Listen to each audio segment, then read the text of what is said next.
Hey everyone, and welcome. If you're ready to really get a grip on one of the trickier parts of procedural coding, you have come to the right place. Today, we're going to break down the CPT guidelines for cerebral endovascular interventions. So let's just jump right in.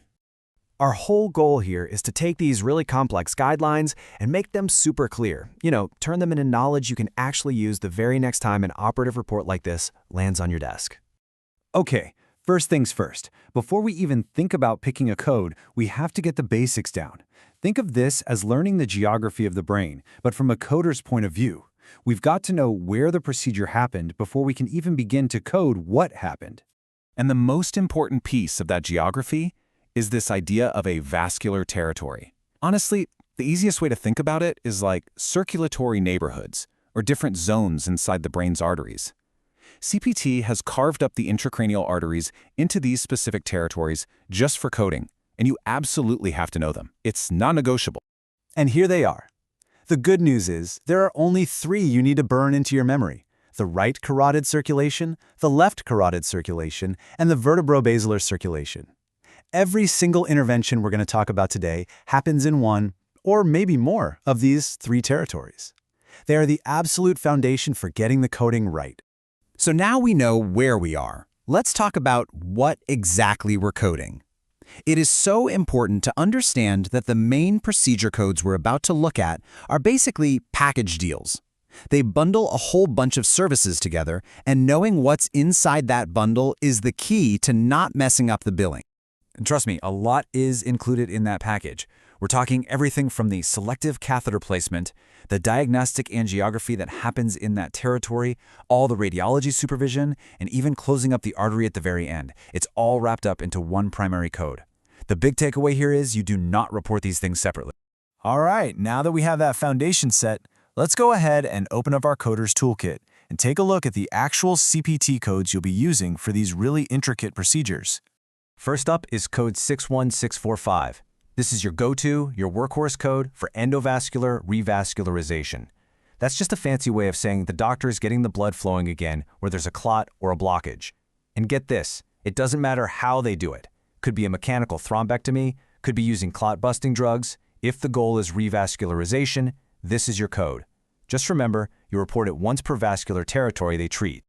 But what if the procedure isn't about pulling out a clot? What if instead it's about a long infusion of some other kind of drug? Well, for that, we have to switch gears to a completely different set of codes. The key trigger for these next codes is all about time. The drug administration has to be prolonged, and CPT gives us a hard number. It has to last for 10 minutes or more. It could be continuous, it could be on and off, but it has to hit that time threshold. If it's just a quick little push of a drug, these codes are not what you're looking for. And this lays it out perfectly. The 2 codes you'll use are 61650 and 61651. Think of it as a simple parent and add-on code relationship. You'll use 61650 for the first vascular territory that's treated with that prolonged infusion. Then, if the doctor treats a second or even a third territory in the same session, you tack on the add-on code 61651 for each of those extra territories. Now, this is a really critical warning. These codes are not for just any old drug. They specifically do not include routine stuff like heparin or nitroglycerin that are used all the time in these procedures. And this is super important, they do not apply to those clot-busting thrombolytic agents because, like we just learned, that's already covered by code 61645. So you've got the concepts, you've got the codes, now we need the user manual, the essential rules of the road. Following these is going to make sure you're using all this new knowledge the right way, with confidence. This table is pretty much your cheat sheet for what not to do.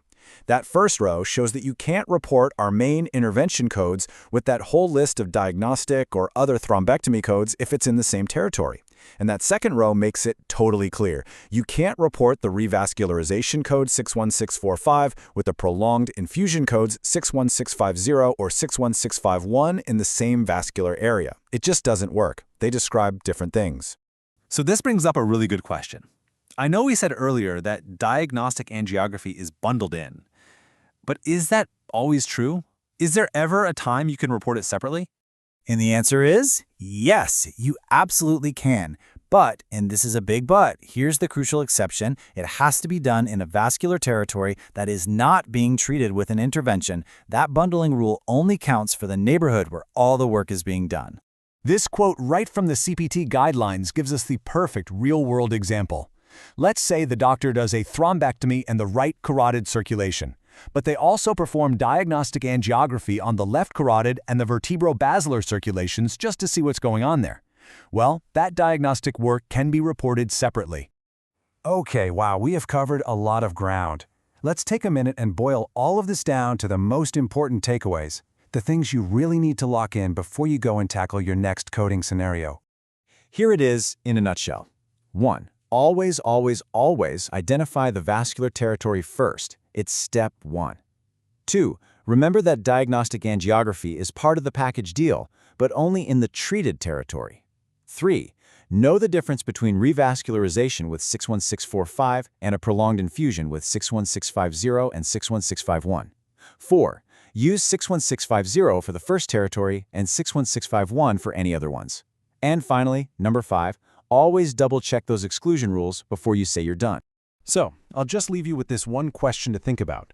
After everything we've covered, when you pick up that next report for an endovascular intervention, what is the very first piece of information you are going to hunt for? If your answer is the vascular territory, then you are already well on your way to mastering these codes.